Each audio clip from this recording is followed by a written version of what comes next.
Hello दोस्तों, स्वागत है आपका हमारे चैनल पे। आज हम बताएंगे टॉप 5 ऐसे वेबसाइट एरर्स के बारे में जो अक्सर हम फेस करते हैं। इन एरर्स को समझना और फिक्स करना इम्पोर्टेंट है अगर आप अपने वेबसाइट को स्मूथली रन करना चाहते हैं तो चलिए वीडियो स्टार्ट करते हैं। और उससे पहले बात कर लेते हैं होस्टली हब के बारे में, जो कि बहुत ही कम प्राइस में आपको बहुत ही अच्छी होस्टिंग प्रोवाइड करती है।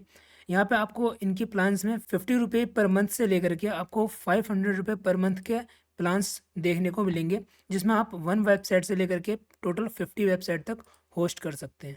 होस्टली आप वेबसाइट का लिंक मैं आपको डिस्क्रिप्शन में दे दूंगा। अगर आप यहाँ पे अभी जा करके होस्टिंग परचेस करते हैं एंड यूज़ करते हैं कूपन कोड अमित शर्मा 50, जो कि आपको अभी डिस्प्ले हो रहा होगा हमारे स्क्रीन पे, आपको सारे कैपिटल लेटर में यूज़ करना है कूपन कोड। आपको मैं ये डिस्क्रिप्शन में भी दे दूंगा, ठीक है। तो आपको 50% ऑफ मिलेगा किसी भी होस्टिंग को अगर आप बाय करते हैं तो वीडियो स्टार्ट करते हैं एंड चलते हैं अपने पहले एरर की तरफ। तो पहले एरर के बारे में बात करते हैं, जो कि है 404 नॉट फाउंड एरर। ओके, ये एरर तब आता है जब आपका सर्वर उस पेज को नहीं ढूंढ पाता है जो यूज़र रिक्वेस्ट किया है। इसके पीछे का रीज़न हो सकता है पेज डिलीट हो गया होगा या फिर यूआरएल गलत होगा जो यूज़र वहाँ पे डाल रहा है। इसको आप फिक्स किस तरीके से कर सकते हैं, तो आपको सबसे पहले इंश्योर करना होगा कि जो आपका यूज़र यूआरएल यूज़ कर रहे हैं वो यूआरएल गलत तो नहीं है, या फिर आपको ये चेक करना होगा कि अगर वो सही यूआरएल है तो वो पेज ओपन क्यों नहीं हो रहा है, कहीं वो डिलीट तो नहीं हो गया है। तो आपको अपने सर्वर पे जाकर के चेक करना होगा कि जो भी यूआरएल को हिट किया जा रहा है, चाहे तो वो यूआरएल गलत होना चाहिए, तो उसको आप रिडायरेक्ट कर सकते हैं किसी भी सही यूआरएल के ऊपर, या फिर वो पेज आपने क्रिएट किया था और गलती से आपने डिलीट कर दिया है। ओके, तो इस तरीके से आप उसको रिक्रिएट करके सॉल्व कर सकते हैं। तो चलते हैं अपने सेकेंड एरर की तरफ, जो कि हमारा है 500 इंटरनल सर्वर एरर। ये एरर तब होता है जब सर्वर पे कोई अनएक्सपेक्टेड कंडीशन हो जाती है जो रिक्वेस्ट को कंप्लीट नहीं कर पाती। इसके रीज़न हो सकते हैं कि कोडिंग में बग्स हो, सर्वर ओवरलोड हो, या डाटाबेस इशू हो। इसे फिक्स करने के लिए सर्वर लॉग्स में इशू का रूट कॉज ढूंढने पड़ेंगे आपको।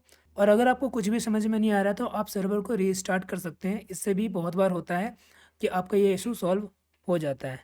और अगर आपका कोडिंग में ही एरर है तो आपको कोडिंग के एरर्स को सॉल्व करने पड़ेंगे। ज़्यादातर ये इंटरनल एरर्स सर्वर कनेक्शन के वजह से होता है। अगर कनेक्शन नहीं होता है सही से तो उसमें भी ये एरर आपको देखने को मिलेंगे।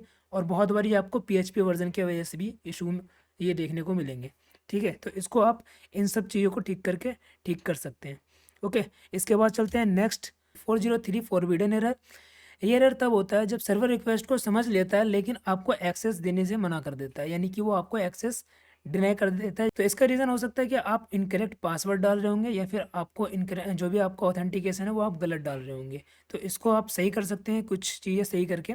आपको इंश्योर करना होगा कि आपका जो फाइल डायरेक्टरी है प्रॉपर परमिशन आपको आपने उसमें सेट कर रखा है, एंड जो भी आपने ऑथेंटिकेशन की डाल रखा है, चाहे वो पासवर्ड हो या फिर कुछ भी हो, वो आप करेक्ट फिल कर रहे हैं लॉगिन या फिर साइन अप के टाइम पे। ओके, इसके बाद हमारा नेक्स्ट एरर आ रहा था 502 बैड गेटवे एरर। ये एरर तब होता है जब सर्वर एक इनवैलिड रिस्पॉन्स रिसीव करता है किसी दूसरे सर्वर से।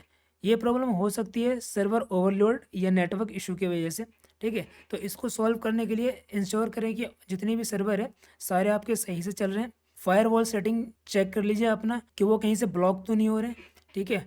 अगर CDN यूज़ कर रहे हैं तो उसका सेटिंग को वेरीफाई करिए कि वो भी सही से वर्क कर रहा है या फिर नहीं कर रहा है। 502 एरर ज़्यादातर आपको अगर आप CDN यूज़ करते हैं तभी देखने को मिलते हैं। बाकी इसके रीज़न मैंने बता दिया आपको। चाहे तो आपके सारे सर्वर सही से नहीं चल रहे होंगे तभी ये एरर आ रहा होगा, तो आप पहले वो चेक कर लीजिए। फायरवॉल्स को चेक कर लीजिए, फायरवॉल्स के सेटिंग्स को चेक कर लीजिए। अगर आप CDN यूज़ कर रहे हैं जैसे क्लाउड फ्लेयर वगैरह अगर यूज़ कर रहे हैं तो उसमें आपको वैसे ही 502 बैड गेट में आपको ये देखने को मिलता है। ओके, तो इसके बाद जाते हैं हम अपने नेक्स्ट एरर के ऊपर, जो कि हमारा 503 सर्वर अनअवेलेबल। ये एरर तब होता है जब सर्वर टेम्परली ओवरलोड या फिर अंडर मेंटेनेंस होता है। इसे फिक्स करने के लिए सर्वर लोड को मॉनिटर करना पड़ेगा आपको, और उसको अगर ज़्यादा बढ़ता है आपका सर्वर लोड तो उसको आपको कम करना पड़ेगा। जितनी भी अननेसेसरी चीज़ अगर उसमें है जो कि ओवरलोड आपका क्रिएट कर रहा है तो उसको आपको कम करना पड़ेगा। इसके अलावा आप ये चेक कर सकते हैं कि अगर आपका मेंटेनेंस का कोई नोटिस पीरियड अगर आपने सेट कर रखा है तो आपको उसको इंश्योर करना होगा। ओके, एंड बहुत बार आपका सर्वर अगर आप रीस्टार्ट करते हैं तो भी आपका ये एरर सॉल्व हो जाता है। तो दोस्तों ये हमारे थे टॉप 5 वेबसाइट एरर्स और उनके फिक्स करने के तरीके। अगर आपको ये वीडियो अच्छा लगा हो तो इस वीडियो को लाइक करें, चैनल को सब्सक्राइब करें एंड कमेंट करें। अगर आपको कोई भी इससे अलग इशू आपके सर्वर में देखने को मिलता है तो उसको मैं रिप्लाई करने की पूरी कोशिश करूंगा। एंड होस्टली ऐप से आप होस्टिंग परचेज करना ना भूलें, अभी 50% ऑफ चल रहा है। ये ऑफर ज़्यादा दिन के लिए नहीं है, लिमिटेड ऑफर है। आपको मैंने कूपन कोड डिस्क्रिप्शन में दे रखा है, लिंक भी आपको वेबसाइट का डिस्क्रिप्शन में मिल जाएगा, आप जाकर डायरेक्टली वहाँ से बाय कर सकते हैं। ओके, तो मिलते हैं अपने नेक्स्ट वीडियो में। Thank you guys.